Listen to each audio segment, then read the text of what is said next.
ॐ अज्ञानतिमिरान्धस्य ज्ञानाञ्जनाशलाकया चक्षुरुन्मीलितं येन तस्मै श्रीगुरवे नमः। श्रीचैतन्यमनोभीष्टं स्थापितं येन भूतले स्वयं रूपकदा मह्यं ददाति स्वपदान्तिकं। वन्देऽहं श्रीगुरो श्रीयुतपदकमलं श्रीगुरून् वैष्णवांश्च श्रीरूपं साग्रजातं सहगणरघुनाथान्वितं तं सजीवं साद्वैतं सावधूतं परिजनसहितं कृष्णचैतन्यदेव श्रीराधा कृष्णपादान् सहगणललिता श्रीविशाखान्वितांश्च। हे कृष्ण करुणा सिन्धु दीनबन्धो जगत्पते गोपेश गोपिका कान्ता राधा कान्ता नमोस्तुते। तप्त काञ्चन गौरांगी राधे वृन्दावनेश्वरी वृषभानुसुते देवी प्रणमामि हरिप्रिये। वाञ्छाकल्पतरुभ्यश्च कृपा सिन्धुभ्येव च पतितानां पावनेभ्यो वैष्णवेभ्यो नमो नमः। श्री कृष्ण चैतन्य प्रभु नित्यानंद श्री अद्वैत गदाधर श्रीवासादि गौरभक्तवृंद। हरे कृष्ण कृष्ण कृष्ण हरे हरे हरे राम राम राम हरे हरे। ओम विष्णुपादाय कृष्ण पृष्ठाय भूतले श्रीमते भक्तिवेदांत स्वामिनिति नामिने नमस्ते सारस्वते देवे गौरवाणी प्रचारिणे निर्विशेषा शून्यवादी पाश्चात्यदेशतारिणे।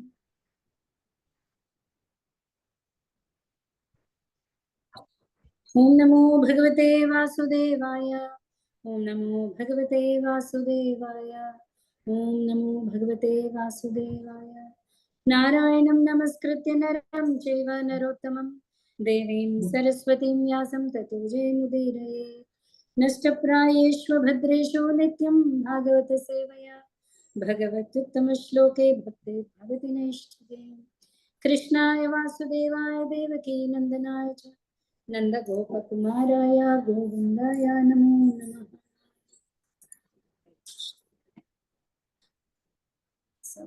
భాగవతం 3వ స్కందంలో ఉన్నది 30వ శ్లోకం. ఇంతవరకు ఋషులు అడిగిన ప్రశ్నలో భగవంతుడి యొక్క అవతారాల గురించి చూసాం. ఆ అవతారాల్లో పురుషావతారాలు చూసాం, గుణావతారాలు కూడా చూసాం. బ్రహ్మ విష్ణు మహేశ్వరులు గుణావతారాలు, కారణోదక సాయి, గార్భోదక సాయి, క్షీరోదక సాయి పురుషావతారాలు చూసాం. అలాగే లీలా అవతారాలు, లీలా అవతారాల్లో మనకు 22 అవతారాల గురించి ఇక్కడ మెన్షన్ చేశారు సూత గోస్వామి. ఓకే, ఇవన్నీ కాకుండా ఇంకొక భగవంతుడి యొక్క అవతారం చూసాం, అదే విరాట్ రూపం, విశ్వరూపం. అయితే విరాట్ రూపం అనేది భౌతిక రూపం అని మనం తెలుసుకున్నాం. ఓకే, సో దాని గురించి ఇప్పుడు 30వ శ్లోకం అండి. మొదటి స్కందం 3వ అధ్యాయం 30వ శ్లోకం. భౌతిక జగమునందు వ్యక్తమయ్యేది భగవానుని విరాట్ రూప భావనము ఊహాత్మకమైనది. అల్పజ్ఞులకు మరియు భక్తి అందలి ప్రారంభ స్థితిలో ఉన్న వారికి భగవానుని రూప సహితత్వమును గూర్చి తెలియజేయుటకే అది ఉద్దేశింపబడినది. కానీ వాస్తవమునకు భగవానుడు భౌతిక రూపరహితుడై ఉన్నాడు. ఇది ఆల్రెడీ చేసాము మనం, నాకు గుర్తు రావట్లేదు, చెప్పినట్టు అనిపిస్తుంది. సరే, సో విరాట్ రూపం అనేది విశ్వమంతా వ్యాపించి ఉంది. ఆ రూపం ఎలా ఉందో చూడండి.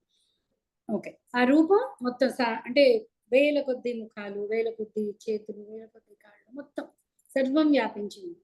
ఇది భౌతిక రూపం అని ఎందుకు అన్నాము అంటే ఇది నిత్యం ప్రకాశించే రూపం కాదు. ఓకే, ఈ భౌతిక ప్రపంచంలో సర్వము తాను ఉన్నాడు అన్న భావన. అంటే అన్ని చోట్ల ఒక్కొక్కసారి విశ్వరూపం ఆ పరిస్థితికి తగ్గట్టుగా భగవానుడు వ్యక్తపరుస్తున్నాడు.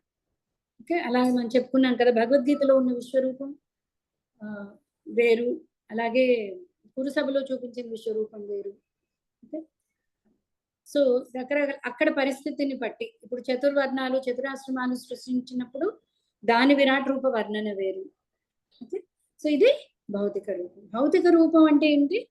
భౌతిక రూపానికి ఆధ్యాత్మిక రూపానికి తేడా ఏంటి అంటే, యూజువల్లీ భగవంతుడి విరాట్ రూపం అయినా కూడా అది భౌతికం అన్నాం, కానీ అంటే కాసేపు ఉంటుంది, దానికి తగ్గట్టుగా వ్యక్తమై అవ్యక్తం అవుతుంది.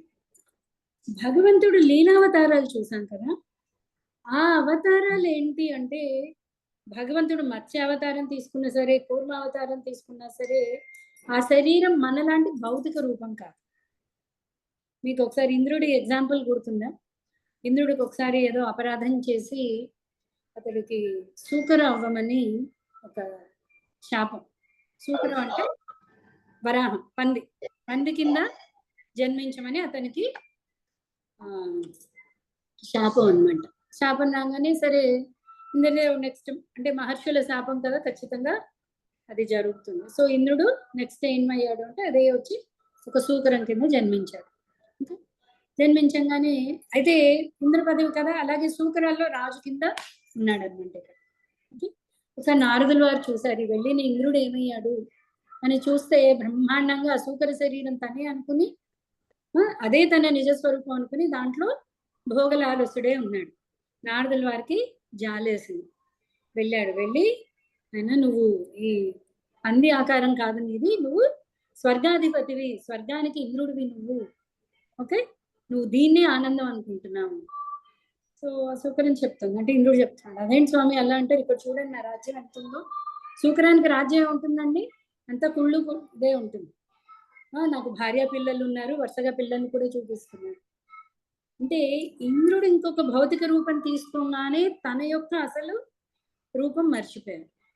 యాక్చువల్లీ మనందరం కూడా అంతే, మన సచ్చిదానంద రూపం. మనం ఈ దేహంలోకి ప్రవేశించగానే మన రూపాన్ని మర్చిపోయి ఇదే మనముని అనుకుంటాం. భగవంతుడు కాదు, భగవంతుడు సూకర రూపం తీసుకున్నా సరే, మత్స్య అవతారం తీసుకున్నా సరే, ఏ అవతారం తీసుకున్నా సరే భగవంతుడు సచ్చిదానంద రూపం. మీకు గుర్తుందా, వరాహ అవతారంలో భగవంతుడు ఎప్పుడైతే ఈ బ్రహ్మదేవుడు ముక్కు నుంచి వచ్చాడు కదా, బ్రహ్మదేవుడికి ఏదో కదులుతున్నట్టు అనిపించింది. ఇలా అనగానే ఆ లోపల నుంచి చిన్న సూకరం వచ్చి పెద్దగా బ్రహ్మాండంగా పెరిగిపోయింది. బ్రహ్మదేవుడు చూస్తున్నాడు, ఎవరిది ఏంటి ఈ రూపం. అలాగే పక్కన తపలోకం నుంచి జనలోకం నుంచి మహర్షులందరూ కూడా చూస్తున్నారు, ఏమిటి అవతారం అని. సో ఎప్పుడైతే అలా పెరిగిపోయిందో మహర్షులందరికీ తెలిసింది, ఇతనే యజ్ఞ పురుషుడు, ఇతడు మూల శ్రీమన్ నారాయణుడు ఒక్కడే ఇలా చేయగలడు. సో నారాయణుడా అని అనగానే అతనికి అక్కడ వరాహస్వామి ఏం చేశాడు, ఒక్కసారి ఇలా వదిలించాడు.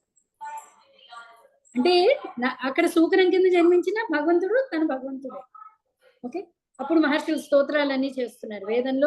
వేదాల్లో మేము వెతుకుతున్న పురుషుడు నువ్వే అని చెప్తున్నారు, సూకర రూపంలో ఉన్నా కూడా. అంటే జనరల్లీ మన సూకరం అంటే కింద చూస్తాం కదా, అందుకనే చెప్తున్నాం. సో అలాగా భగవంతుడి లీలావతారాలన్నీ కూడా, భగవంతుడు ఏ అవతారం తీసుకున్నా కూడా అతడు ఈ గుణాల్లోకి రాడు, ఈ భగవంతుడి మాయలోకి, అంటే సారీ అతని మాయకి అతను లోబడి ఉండాడు. ఎప్పుడూ కూడా మాయకి అతీతుడే భగవంతుడు, అధీనుడు కాదు, అతీతుడు. కాబట్టి అతని రూపం ఎప్పుడూ కూడా సచ్చిదానందమే. సంభవామి ఆత్మమాయ, స్వస్వరూపం అది భగవంతుడి స్వరూపం ఎప్పుడు కూడా అలాగే ఉంటుంది. ఓకేనండి. 31 మేఘములు ధూళి అనునవి వాయువుచే చలించడి కారణముగా అబుద్ధులైన వారు ఆకాశము మేఘావృతమైనదనియు వాయువు ధూళి దూసరితమైనదనియు అజ్ఞానముచే పలుకుదురు. అదే విధంగా వారు శుద్ధాత్మయందు భౌతిక దేహ భావనలను ఆరోపింతురు.